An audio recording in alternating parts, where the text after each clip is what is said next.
और बड़ी खबर है, सिडनी हमले के बाद भारत में भी अलर्ट जारी किया गया, खास करके यहूदी स्थलों की सुरक्षा बढ़ाई गई है। देखिए, यहूदियों की सुरक्षा बढ़ाई गई है। दिल्ली, मुंबई, बेंगलोर में अलर्ट जारी किया गया है। बड़ी जानकारी इस वक्त आपको दे रहे हैं। सिडनी हमले के बाद भारत में अलर्ट जारी किया गया है।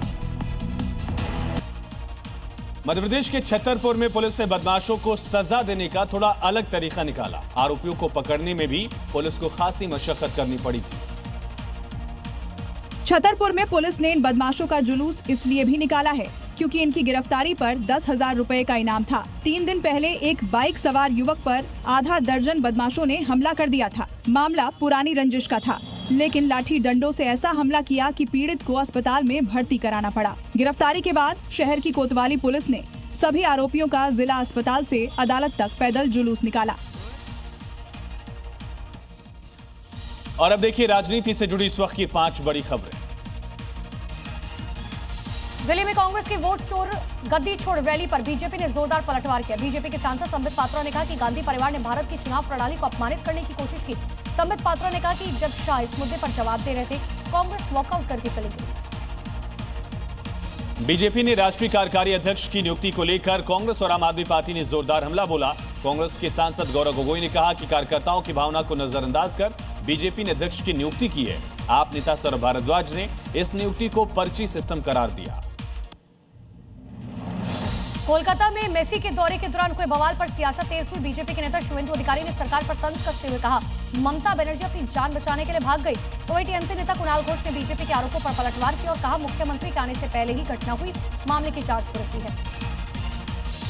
तमिलनाडु में एनडीए की सरकार बनने के दावे को लेकर सीएम एमके स्टालिन ने केंद्रीय मंत्री शाह पर निशाना साधा। कहा, तमिलनाडु है, अहंकार नहीं चलेगा। स्टालिन ने कहा कि अगर आप अपने से आएंगे तो हम आपका स्वागत करेंगे, अगर आप अहंकार से आएंगे तो हम आपका विरोध करेंगे। एसआईआर को लेकर अखिलेश यादव के बयानों पर समाजवादी पार्टी के नेता शिवपाल यादव ने प्रतिक्रिया दी और कहा, हमारी कोशिश है कि सही वोट हटाए ना जाए और फर्जी वोट ना बनाया जाए। इस दौरान शिवपाल ने बीजेपी पर निशाना साधा और कहा, बीजेपी हर तरह की बेईमानी के हथकंडे अपनाती है, लेकिन इस बार समाजवादी पार्टी उन्हें हराएगी। सिडनी के नॉर्थ बॉन्डी बीच पर आतंकी हमले में मरने वालों की तादाद बढ़कर हुई 16। कई लोग घायल, एक हमलावर भी मारा गया, दूसरे शूटर की हालत गंभीर। ऑस्ट्रेलिया आतंकी हमले का सामने आया पाकिस्तान कनेक्शन। हमलावर पाकिस्तान के रहने वाले, बॉन्डी बीच पर हमला करने वाले पिता पुत्र थे। दूसरे हमलावर के घर पर छापेमारी। ऑस्ट्रेलिया के सिडनी में यहूदियों पर आतंकी हमले के बाद भारत सतर्क। यहूदी समुदाय के लिए जारी किया गया सुरक्षा अलर्ट। दिल्ली, मुंबई और बेंगलुरु में बढ़ाई गई सुरक्षा। आज से 4 दिन की विदेश यात्रा पर प्रधानमंत्री नरेंद्र मोदी जॉर्डन, इथियोपिया और ओमान 3 देशों का करेंगे दौरा।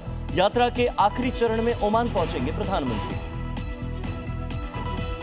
बीजेपी के राष्ट्रीय कार्यकारी अध्यक्ष बनने के बाद नितिन नबीन का आज दिल्ली में बीजेपी मुख्यालय में होगा भव्य स्वागत। संभालेंगे अपना कार्यभार। बीजेपी के सभी बड़े नेता होंगे मौजूद। 2027 के यूपी विधानसभा चुनावों को लेकर सीएम योगी आदित्यनाथ का बड़ा दावा। बोले, यूपी में 3/4 सीट जीतेगी बीजेपी, गठबंधन के उम्मीदवार भी जीतेंगे। वाराणसी में जैन तीर्थंकर पार्श्वनाथ जयंती पर नगर निगम के सख्त आदेश। आज बंद रहेगी नॉनवेज की दुकानें। होटल और रेस्टोरेंट में भी नहीं परोसा जाएगा नॉनवेज। नोएडा में बढ़ते प्रदूषण को देखते हुए बड़ा फैसला। प्री नर्सरी से 5वीं क्लास तक ऑनलाइन हो गई हैं कक्षाएं। कक्षा 6ठी से लेकर 12वीं तक हाइब्रिड मोड पर होगी स्कूलों में पढ़ाई। यूपी के बहराइच में एक और आदमखोर भेड़िया मारा गया। वन विभाग ने अब तक 6 आदमखोर भेड़िया मार गिराए हैं। वन विभाग को अभी भी कई और भेड़ियों की तलाश है।